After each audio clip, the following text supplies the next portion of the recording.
देवी मानतोस ना हिला? मग एका देवी समोर दुसऱ्या देवीचा अपमान?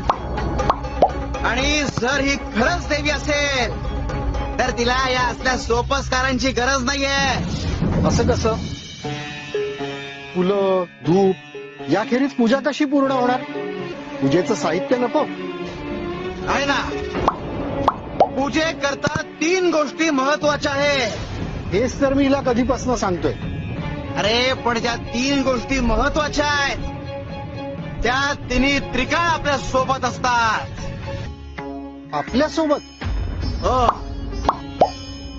2 हस्तक आणि 1 मस्तक. बस. अरे खऱ्या देवाच्या पूजेला इतकंच पुरेसं आहे. बरोबर आहे तुमचं.